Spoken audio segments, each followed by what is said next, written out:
You know who you are? Steven is my name. Even Steven. Will you say something, Stephen? Stephen Orhouse Media. The following episode will contain references to stories and characters that may cause sudden and uncontrollable feelings of nostalgic joy and wonder. Listener discretion is advised.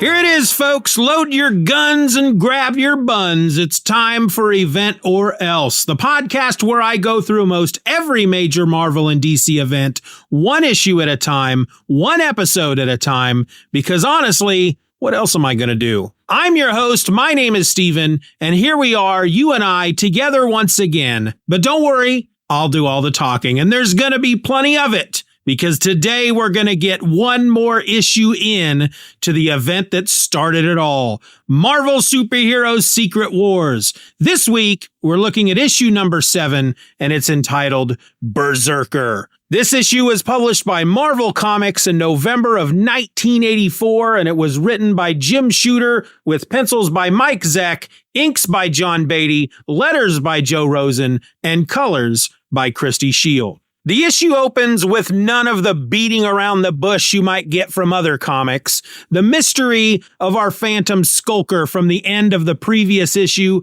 lasts about as long as it takes for you to open the cover, where we see on that opening splash page the Human Torch confronting a redheaded woman in a black and white outfit who introduces herself as Spider-Woman. In fact, this is the first full appearance of Julia Carpenter, the new, at the time, Spider-Woman. Not to be confused with Jessica Drew, the original Spider-Woman. It's always fun when they introduce new characters, but back then, if you were curious to know more about Spider-Woman, while she would show up in other comics as a member of Freedom Force and then the West Coast Avengers, you'd actually have to wait for her 4-issue Spider-Woman miniseries in 1993 to get her origin. All we get here in this issue is that she's new to the whole superhero game, that she lives in Denver, and that the Beyonder used a whole suburb of Denver, her suburb, in fact, in his construction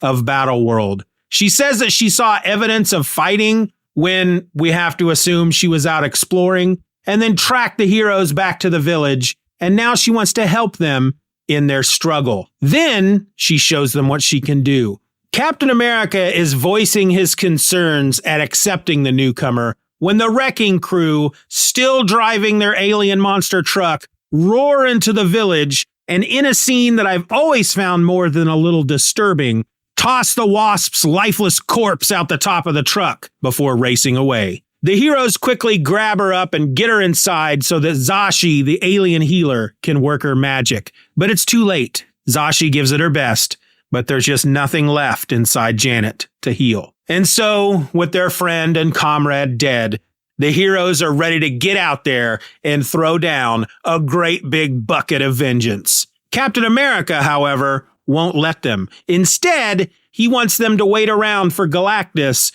to finish his world-eating machine.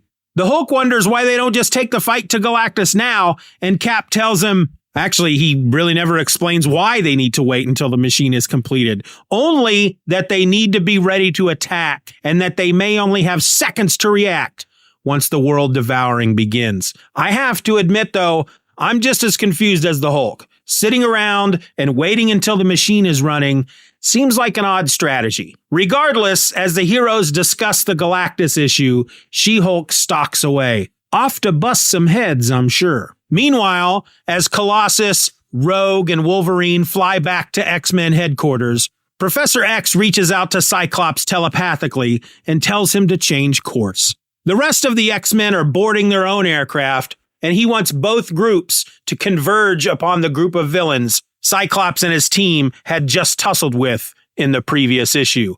Those very same villains are racing back to Doom Base with Owen Reese, the Molecule Man, dying in the back of their ship from a wound given to him by Wolverine in that aforementioned previous issue. Back at Doom Base, Volcana learns of Owen's failing health, and she's more than a bit worried for her poor Owie. She even asks the Enchantress to magic her onto Owie's aircraft so that she can care for him.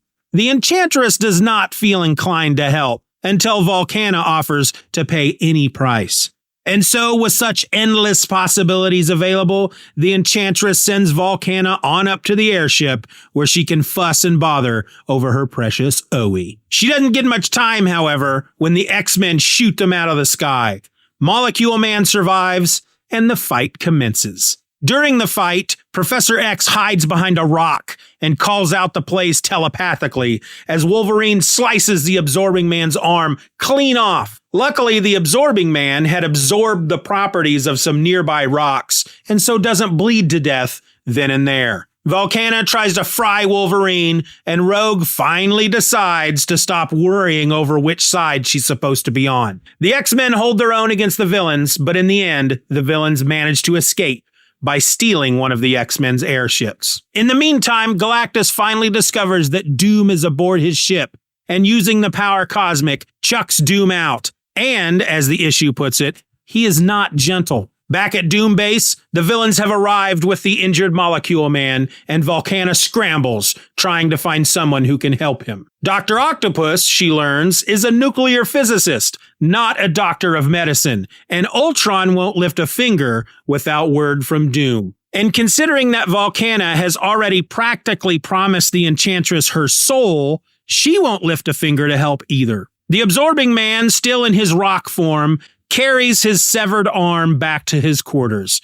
He figures that maybe if he holds it in place as he transforms back into his old flesh and blood self, his arm will be healed. It's a big risk, but he tries it, and it all works out. Yay! The Wrecking Crew, who have also arrived home, toss the Lizard in a cell and head back to their rooms. Bulldozer finds that his room is already occupied by the She-Hulk, who's looking to dish out a little revenge. She takes out the Wrecker and his Wrecking Crew before she's discovered by Titania, who gives She-Hulk a run for her money. Meanwhile, Dr. Doom, looking as if he'd fallen asleep in a furnace, arrives home and makes it clear to the Enchantress that he's done. It's over. He's given up. Game over, man! At the same time, with Titania's help, along with the Absorbing Man and Dr. Octopus, the Wrecking Crew have finally bested She-Hulk, and they are all about to deliver the killing blow when we change scenes once again. Captain America, heavy of heart, looks out over the alien village that has given them refuge. Hawkeye tells him that She-Hulk is missing and that they all know she went off to take on the villains herself. Cap sticks to his guns, however. They cannot leave their post. Even when the Hulk, who actually says please, begs to let them go, Cap will not change his mind. Down in the village, Colossus has decided he's done being emo, and he goes out to find Zashi for his last healing appointment so that he can be of some use. He finds her as she's leaving the hut where the body of the Wasp is resting. He calls out to the alien healer only to see her collapse. Just then, Professor X reaches out to Captain America telepathically and offers his X-Men up to watch Galactus so that Cap and his team can go get She-Hulk. The professor promises that his X-Men will attack Galactus the moment the machine is complete, providing that Cap and his team haven't returned yet. Well, that's all Cap has to hear. Or think. Not really sure how that works. Anyway, he calls the heroes together and tells them that the situation has changed. And he calls out, "Let's go get those butchers." And there it is, folks. One more issue down, which means it's time for the top 3 things to dwell on.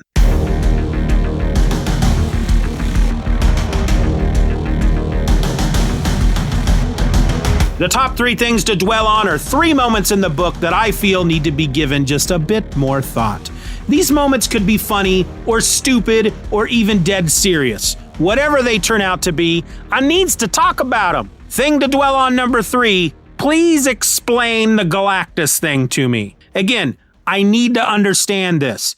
The heroes are cooling their heels, waiting for Galactus to finish his world-eating machine before they can attack. Why? Is it a moral thing? Are they unwilling to take the fight to Galactus until he's actually doing something that could cause others harm? Like, it's not a crime to build the machine, but once it's done, the heroes can attack without feeling guilty? Maybe it's more about strategy. Cap wants the heroes to take advantage of the downtime to rest and build up their strength before attacking. Maybe. Regardless, I feel Jim needed to explain it a bit more. I mean, I understand the whole thing about leaving some stuff ambiguous so that your reader can make up their own mind, but I don't think that quite works here. Yeah, I know, I'm not the sharpest tool in the shed, and I'm sure that's contributing to my confusion, but I find Cap's motivation here a bit befuddling. I don't know. I just don't know. Thing to dwell on number 2, Volcana's imperceptible weight issue. Back in issue number 5, when Piledriver called Volcana a cow and even said moo, I dismissed it. I figured it was just Piledriver being a jerk. I did not, in any stretch of the imagination, believe that anyone could actually consider Volcana overweight. But then, here in issue number 7, they really bear down on it. First, you have Claw calling Volcana his plump pretty. Then, the Enchantress tells her that it takes much energy to transport a body as bloated as hers.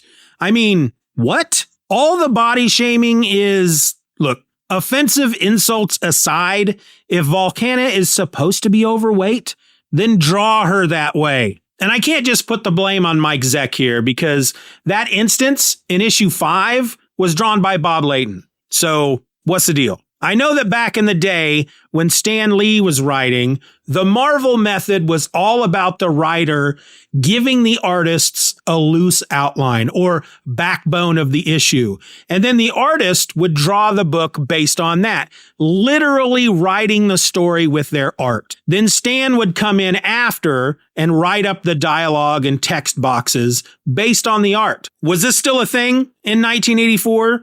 Is this how Jim Shooter did it? If so, is this what he considers a woman who is so obese that her teammates feel the need to comment on it? Or is this how 2 separate artists draw a woman they consider overweight? I have to believe the former. I mean, I did try to find out how Jim Shooter wrote. Did he provide a full script, or did he write using the Marvel method? But honestly, while I feel like he was a Marvel method guy back then, I just couldn't be bothered to put that much work into it.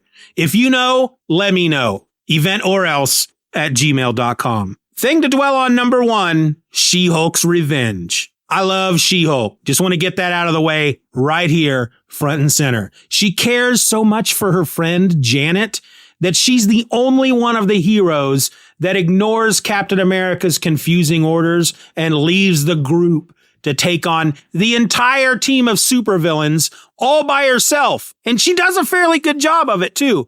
Granted, it looks like she may be dead by the end of the issue, but she was willing to put her life on the line to punish those who hurt her friend. And I love her for that. Plus, she did a lot of damage because she kicks all kinds of butt. And those are the top 3 things to dwell on.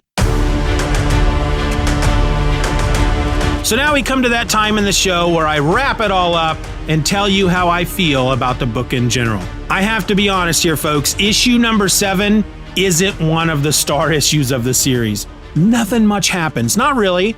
I mean, sure, we get introduced to a new Spider-Woman, but that comes right out of left field, and it feels a bit out of place. I mean, she's the 3rd new character they've introduced in this series, and the way it's been done for all 3 is just like, bam, new character, deal with it. I do find it nice, however, that all the new characters they've introduced in this series are female. Titania, Volcana, and now Spider-Woman. White women, sure, but baby steps, right? There's also a few moments in the book where I feel like Mike Zeck was just being rushed. This is only the 2nd issue of his after having just come back from 2 months off. And yet, the issues that he'd done before his break looked so much better than this one. I've read rumors that Secret Wars nearly gave Mike Zeck a nervous breakdown and may have even soured him on comics altogether. And I don't know how much of that is true. I know he worked on some great looking books after Secret Wars, such as those 4 issues of the Punisher miniseries and Kraven's Last Hunt. But this issue, I don't know. I'm not going to speculate. I'm just going to assume he had to rush this one. But really, beyond the great stuff with She-Hulk, which really wasn't that much, it looks like a lot happened. And yet, finishing the book, all I'm left with is this feeling that the book was all about Captain America waiting around for Galactus to finish his machine. But that's okay. They can't all be gold. Sometimes you have to stop and catch your breath before they crank it up another notch. Until then, join me back here next time when I will attempt to answer the question, did Spider-Man just accidentally create himself an arch nemesis? That's coming at you next week with issue number 8, which is entitled Invasion. You might want to buckle up for that one, or not. I'm not the boss of you.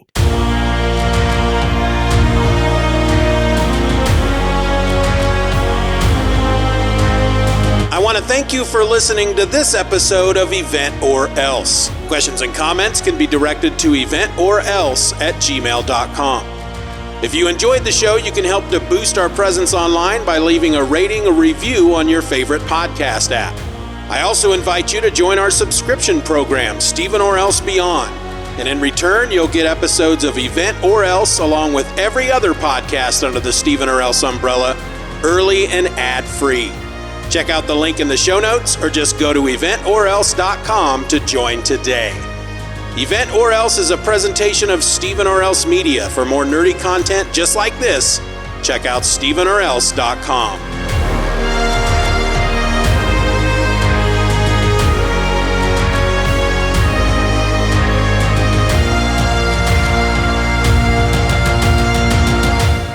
I just don't think I can move through life knowing that a guy named Steven did this to me. How could you let this happen, Steven? Your podcast sucks. What's the next event?